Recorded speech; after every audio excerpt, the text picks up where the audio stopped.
Баяғыда бір үлкен қария базарға барды дейді. Базарға барып, өзінің шаруасыменен сауда саттығын жасап жүреді.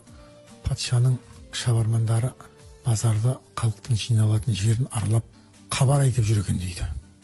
Уа, қалай құлақ салыңдар. Патша 3 түрлі жұмбақ жасырады. Сол жұмбақты шешкен адамға ат басындай алтын береді деген қазіргі тілмен айтқанда жарнаманы жасап жүр екен дейді. Елдің көп жиналған жерлерін, базарда көп болады ғой халық, соны аралап жүр екен дейді, жариялап. Сонан кейін халық жинала бастайды. Сонда айтып жатыр дейді. Бірақ жұмбақты шешемін деп шеше алмайтын білсе де, Құрашиым келген кісі болатын болса, ханның қаһарына ұшырайды патшаның. Басы алынады оның. Оны да ескеріп қойыңыздар. Тек жұмбақтың жауабын білетін адам ғана келсін. Ол жұмбақ мынадай еді деп дауыстап халыққа жариялап жүр дейді. Не қатты, не ауыр, не тәтті деген жұмбақты жасырып жатыр.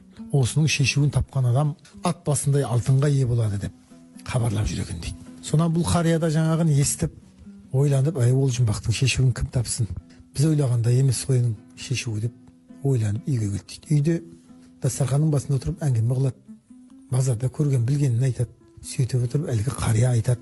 Базарда патшаның шабармандары, хабаршылары патша осындай жұмбақ жасырып жатыр деп хабарлады халыққа. Осы 3 жұмбақтың шешуін тапқан адамға ат басындай алтын береді деп жатыр.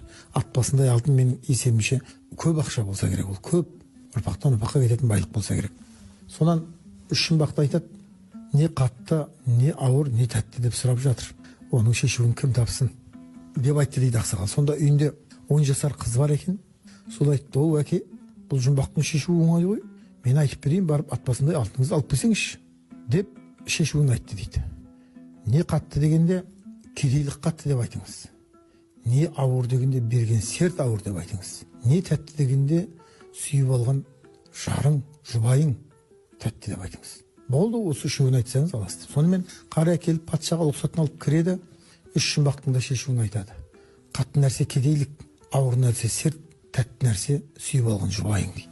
Сонан ырза болып патша ат басындай алтынды береді. Ақсақал ат басындай алтынды алып бұрылып кетіп бара жатыр еді. Патша тоқтатты. "Оу, ақсақал, тоқтаңыз" деді. "Мен сертімде тұрдым, ат басындай алтыныңды алдың. Бірақ көріп тұрмын, жұмбақты шешкен сен емес. Бұның ар жағында біреу бар. Шындығыңды айт, әйтпесе басың кетеді, басыңды аламын" деді. Амал жоқ. Айтты, 10 жасар қызым бар еді үйде, сол шешті дейді. "Онда қызыңды алдыр, шақыр, алып кел осы жерге" дейді. Сонан жылап еңіреп үйге келеді. "Оңай жерде пайда болатын беді балам, басыңыз бәле келікті-ау. Менің шешпегенімді біліп қойды хан. Енді шындығымды айтып ем, қызыңды алып кел деп жатыр, сөйлесейін" деп. "Жүр, барайық, екес аспаңыз" деп келді дейді 10 жасар қыз.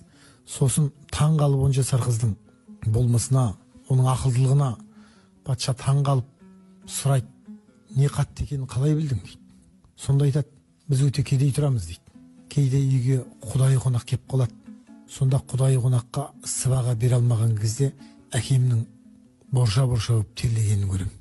Сонда мен ойладым, кедейліктен қатты нәрсе жоқ екен деп ойладым. Келген құдайы қонағына тамақ асып бере алмаудан қатты нәрсе жоқ сияқты болып көрінді маған. Содан білем қатты нәрсе кедейшілік екенін. Не ауыр дегенімде серт ауыр депсің берген. Оны қайдан білдің? Сіз ат басындай алтын берем тапқан кісіге депсіз.